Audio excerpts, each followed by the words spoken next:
መቀሌ በአጥፍቶ ጠፊ ድሮኖች ተከበበች። ሱዳን በይፋ ጦርነቱን አወጀች።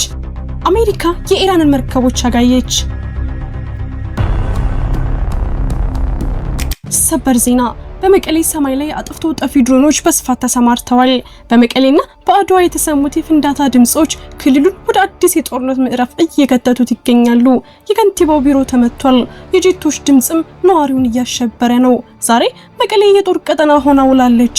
ደብረጽዮን የሚመራው ቡድንና በጀነራል ታደሰ ወረደ የሚታዘዘው ኃይል ለለየለት ወታደራዊ ፍጥጫ ተዘጋጅተዋል። ዝርዝሩን በቀዳሚነት እናስደምጣችኋለን። በሌላ በኩል በኢትዮጵያና በሱዳን ድንበር ላይ የጦር ደመና እያጠላ ነው። ሱዳን ከፍተኛ ቁጥር ያለው ጦርና ከባድ መሳሪያዎችን ወደ ድንበር እያስጠጋች መሆኑ ተሰምቷል። ቀጣዩ ጥቃት የት ይሆን? የምስራቅ አፍሪካ ቀውስ ወደማይመለስበት ምዕራፍ ተሸጋግሯል። በካርቱም ላይ በደረሰው የድሮን ጥቃት አጸፋ ለመስጠት ጦሩ በተጠንቀቅ እንዲቆም ታዟል። ሙሉ መረጃውን ይዘን ቀርበናል። ከውጭ ዜና አሁን በደረሰን ሰበር መረጃ በመካከለኛው ምስራቅ የጦርነት ነጋሪት በይፋ ተጎስሟል። የሰላም ስምምነቱ ገና ሳይፈረም የአሜሪካ ሚሳኤሎች በሆርሙዝ ወሽመጥ ላይ የኢራን መርከቦች አጋይተዋል። ዓለም በድንጋጤ ውስጥ ነው። ዋይት ሃውስ እና ቴህራን ወደ ቀጥተኛ ጦርነት እያመሩ ነው። ዝርዝር ዘገባውን ይዘናል። አብራችሁን ቆዩ። ሰላም ውድ ቤተሰቦች እንደምን አላችሁ? ይህ ዜና ላፍታ ነው። ቪዲዮውን ላይክ በማድረግ ይጀምሩ እያልን ወደ ዝርዝር ዜናዎች አለፍን። ሰበር ዜና መቀሌ በጄቶችና ድሮኖች ድምጽ ተናወጠች። በአድዋ የተፈጸመው የቦምብ ጥቃትና የጌታቸው ረዳ ያልተጠበቀ ማስጠንቀቂያ። የትግራይ ሰማይ በድጋሚ በጦርነት ደመና እየተሸፈነ ይገኛል። በመቀሌና በአድዋ ከተሞች የተሰሙት የፍንዳታ ድምጾች ክልሉን ወደማያልቅ አዘቅት ውስጥ እየከተቱት መሆኑን አመላካች ሆኗል። ዛሬ በአድዋ ከተማ በከንቲባው መኖሪያ ቤትና ቢሮ ላይ የተፈጸመው የቦምብ ጥቃት ከፍተኛ ድንጋጤን እየፈጠረ ሲሆን ጥቃቱ የተፈጸመው ከሌሊቱ 10 ሰዓት ላይ መሆኑ ደግሞ የሁኔታውን አደገኛነት አጎልቶታል። ይህ ጥቃት በትግራይና በኤርትራ ድንበር ላይ ያለውን ውጥረት በአዲስ መልክ የቀሰቀሰ ሲሆን በድንበር አካባቢዎች ያለው ወታደራዊ እንቅስቃሴም ክልሉ ዳግም ወደ ጦርነት አውድማነት ሊቀየር ይችላል የሚል ከፍተኛ ስጋት ደቅኗል። በመቀሌ ከተማ ደግሞ ሁኔታው ይበልጥ አስፈሪ ሆኗል። ትላንትና ዛሬ በከተማዋ ሰማይ ላይ ሲያንዣብቡ የዋሉት ተዋጊ ጄቶችና የጥቃት ድሮኖች ነዋሪውን ክፉኛ እያስጨነቁ ይገኛሉ። ይህ የኃይል ማሳያና የቅኝት ስራ የተጀመረው በክልሉ ምክር ቤት ተመርጠናል የሚሉት በዶክተር ደብረጽዮን ገብረ ሚካኤል የሚመራው የህወሓት ቡድን የቀድሞውን ካቢኔ በማፍረስና የፕሬዝዳንት ጽህፈት ቤቱን በመቆጣጠር ስብሰባ መጀመራቸውን ካወጁ በኋላ ነው። ዶክተር ደብረጽዮን የመጀመሪያውን የካቢኔ ስብሰባ አድርገናል ብለው ስራ መጀመራቸውን ቢገልጹም የፌደራል መንግስቱ ግን እስካሁን በጉዳዩ ላይ ያሳየው ዝምታ ብዙዎችን ግራ አጋብቷል። ይሁን እንጂ የፌደራል መንግስት የስልጣን ዘመናቸውን ያራዘመላቸው ፕሬዝዳንት ሌተናል ጀነራል ታደሰ ወረደ ዝምታን አልመረጡም። ጀነራሉ በጽህፈት ቤታቸው በኩል ባወጡት መግለጫ የዶክተር ደብረጽዮን ካቢኔ ያደረገውን ስብሰባ በጽኑ ተቃውሞ ከበድ ያለ ማስጠንቀቂያ ሰጥተዋል።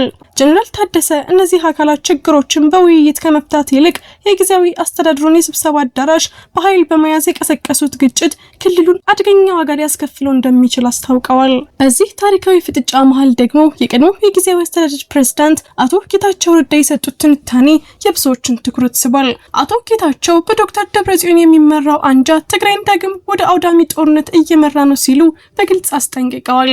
እንደሳቸው ትንታኔ ህወሓት የፕሪቶሪያው ስምምነት ሞቷል እያለ ያለው የህዝብ ጥቅም ተጎድቶ ሳይሆን የጀነራል ታደሰ ወረደ የስልጣን ዘመን መራዘሙ ስላላስደሰታቸው ብቻ ነው።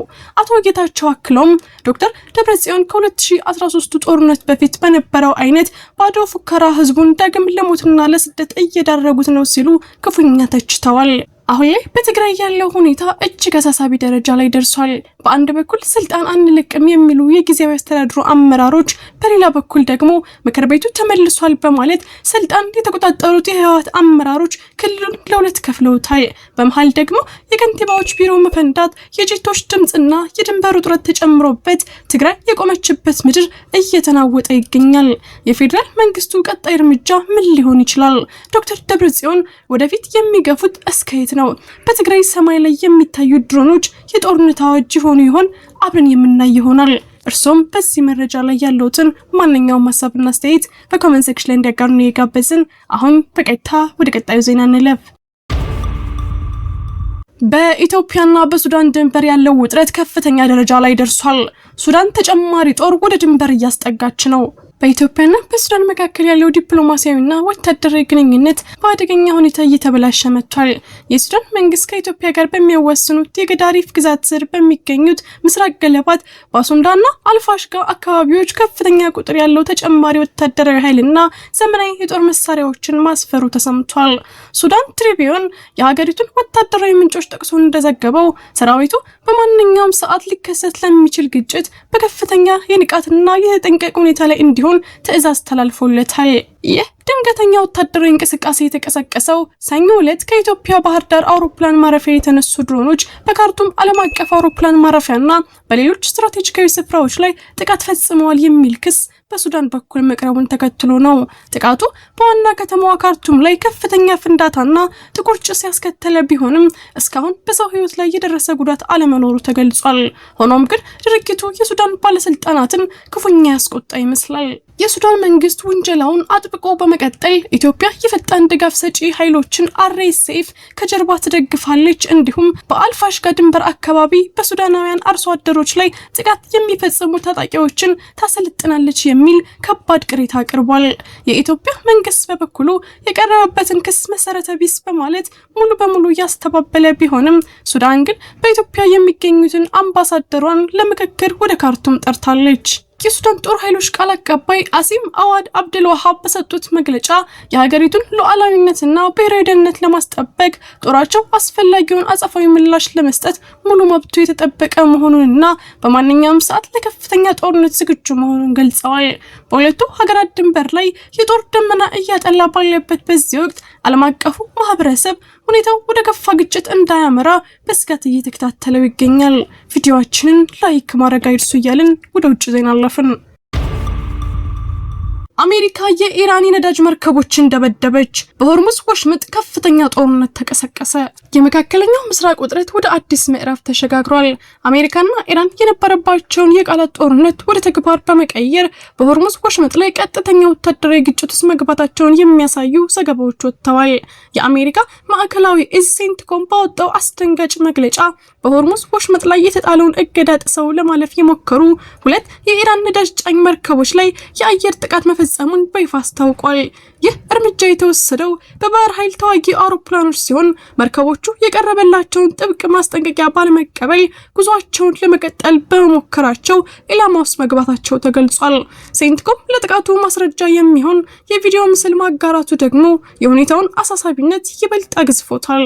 በሌላ በኩል የኢራኑ ፋርስ የዜና ወኪል በበኩሉ በሆርሙዝ መተላለፊያ ላይ በኢራን ኃይሎችና በአሜሪካ ባህር ኃይል መካከል ከባድ ግጭቶች መካሄዳቸውን በመዘገብ ላይ ይገኛል። ይህ ግጭት የተከሰተው ሁለቱ ሀገራት ጦርነትን ለማስቀረት በተዘዋዋሪ መንገድ ድርድር እያደረጉ ባሉበት ወቅት መሆኑ ጉዳዩን ውስብስብ አድርጎታል።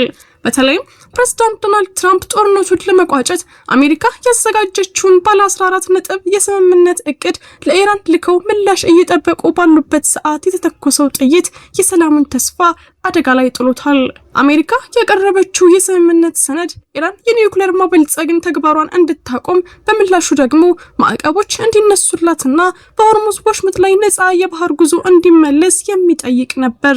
የኢራን የውጭ ጉዳይ ሚኒስትር እቅዱን እየገመገመ መሆኑን በገለጸ በሰዓታት ልዩነት ውስጥ ግን ሁለቱም ወገኖች ሐሙስ ምሽት እሳት ተለዋውጠዋል። ይህ በንግግርና በጥይት መካከል የሚዘዋወረው የሁለቱ ሀገራት ፍጥጫ የቀጠናውን ሰላም ብቻ ሳይሆን የዓለምን የነዳጅ ገበያ ጭምር ሊያናጋ እንደሚችል ተፈርቷል። በቪዲዮ የተደገፈው ይህ ጥቃት የትራምፕ አስተዳደር ከድርድሩ ጎን ለጎን ወታደራዊ ጡንቻውን እያሳየ መሆኑን ማሳያ ሆኗል። ውድ የዜና ላፍታ ቤተሰቦች የሰዓቱ መረጃዎቻችን ያዳመጣችሁትን ይመስል ነበር። ስለተከታተላችሁን እያመሰገንን ቻናላችንን ሰብስክራይብ በማድረግ ቤተሰብ እንድትሆኑ እየጋበዝን በዚሁ ተሰናበትን። ጤና ይስጥልን።